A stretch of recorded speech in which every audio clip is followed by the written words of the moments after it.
Assalamualaikum warahmatullahi wabarakatuh. Hamdan masyukron alaika ya Allah, wassalatu wassalamu alaika ya Rasulullah, amma ba'du. Selamat pagi anak-anakku sekalian.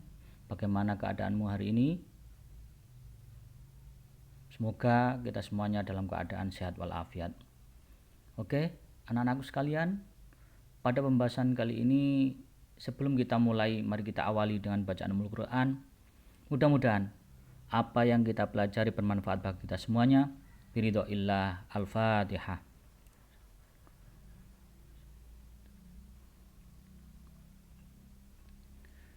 Anak-anakku sekalian, pada pembelajaran kali ini tugas kalian nanti adalah silakan mencatat hal-hal penting dari apa yang saya terangkan pada kesempatan kali ini. Kita lanjutkan. Kalau kemarin yaitu kita bahas tentang hadis di masa Rasulullah, sekarang kita lanjutkan yaitu hadis di masa sahabat. Tentunya tujuan pembelajarannya masih sama, yaitu kalian diharapkan dapat menjelaskan sejarah pemeliharaan hadis. Kemudian yang kedua yaitu kalian dapat menjelaskan sejarah kodifikasi hadis atau pembukaan hadis. Kemudian yang ketiga diharapkan kalian dapat menyebutkan tahapan kodifikasi hadis. Oke, anak-anakku sekalian, mari kita bahas yaitu hadis pada masa sahabat. Pada masa sahabat ini dikenal dengan zaman at-tasabbut wal iklal minar riwayah, atau kalau diterjemahkan adalah periode membatasi hadis dan menyedikitkan hadis. Hal ini terjadi diperkirakan antara tahun 12 sampai 40 Hijriah.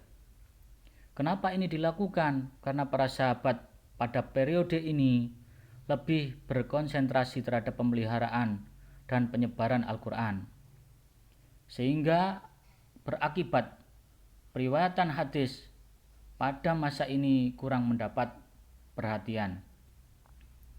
Sekarang kita lanjutkan yaitu perbedaan kondisi hadis pada masa Khulafaur Rasyidin.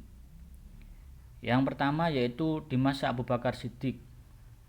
Di masa ini beliau mengambil kebijakan memperketat periwayatan hadis agar tidak disalahgunakan oleh orang-orang munafik.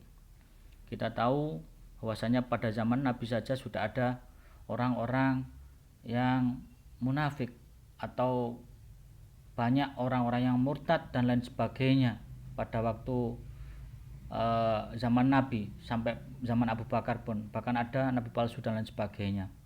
Sehingga beliau mengambil kebijakan memperketat periwayatan hadis agar tidak disalahgunakan oleh mereka. Sikap kehati-hatian beliau ini ditunjukkan dengan sikap nyata, yaitu dengan membakar catatan-catatan hadis yang beliau miliki. Aisyah putri beliau mengatakan ada sekitar 500 hadis yang dibakar oleh ayahnya. Kemudian Abu Bakar tidak begitu saja menerima suatu hadis, kecuali beliau meminta periwayat hadis tersebut untuk mendatangkan saksi terlebih dahulu. Dalam artian, kalau seandainya periwayat hadis itu tidak bisa mendatangkan saksi atas apa yang diriwayatkannya, maka Abu Bakar tidak mau menerima hadis tersebut.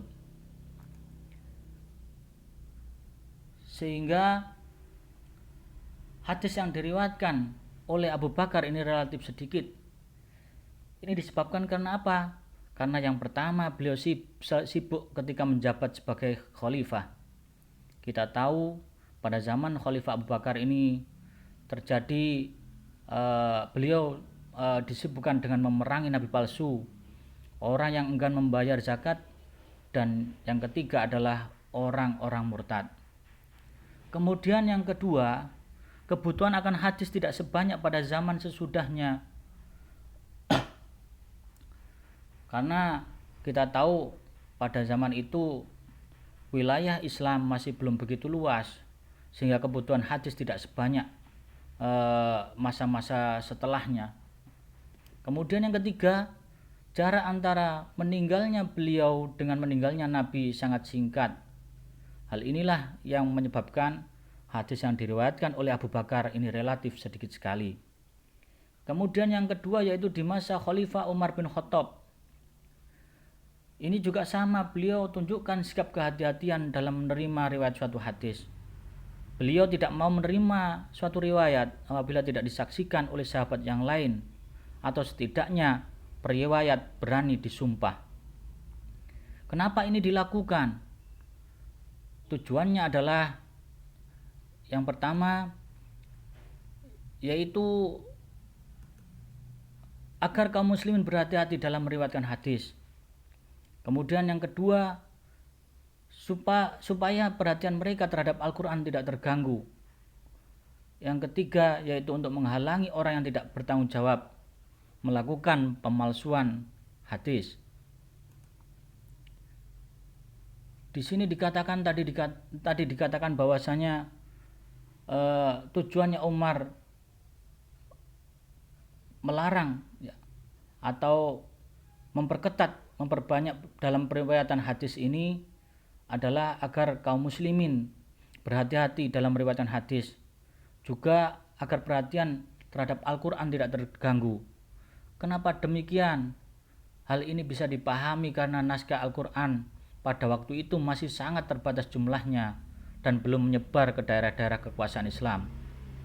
Kemudian yang kedua, dikhawatirkan umat Islam yang baru memeluk Islam saat itu tidak bisa membedakan antara Al-Quran dan hadis.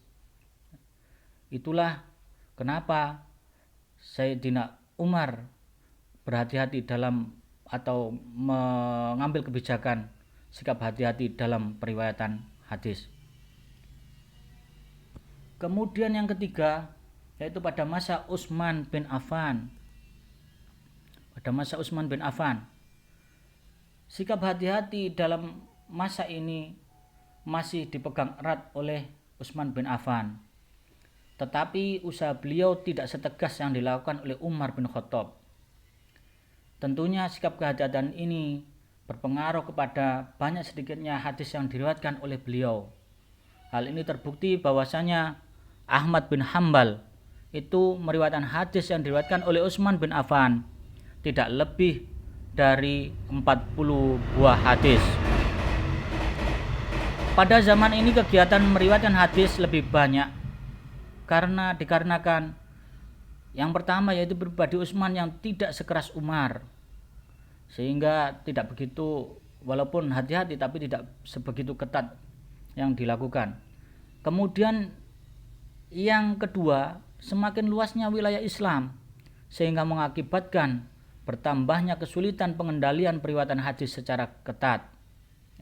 Karena pengawasan tentunya pada waktu wilayah Utsman ini sudah keluar dari Jazirah Arab, sehingga pengendalian periwayatan hadis secara ketat itu sulit dilakukan. Kemudian selanjutnya yaitu pada masa Ali bin Abi Thalib. Di masa ini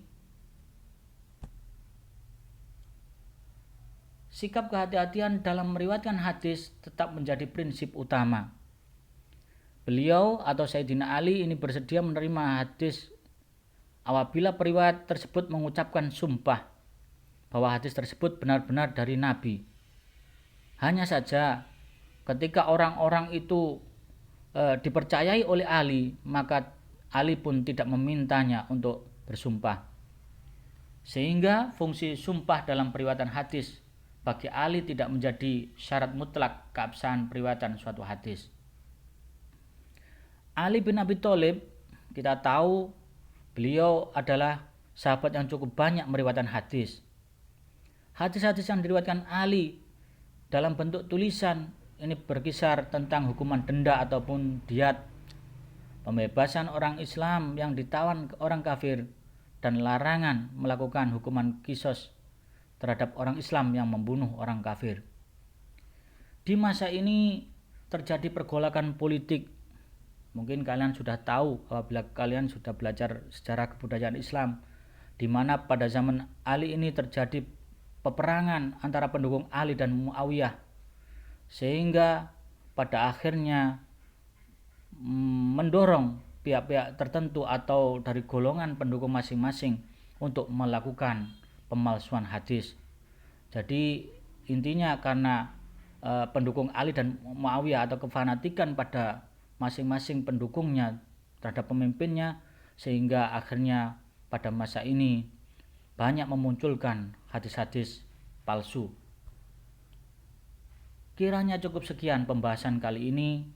Semoga ada guna dan manfaatnya. Kurang lebihnya, wassalamualaikum warahmatullahi wabarakatuh.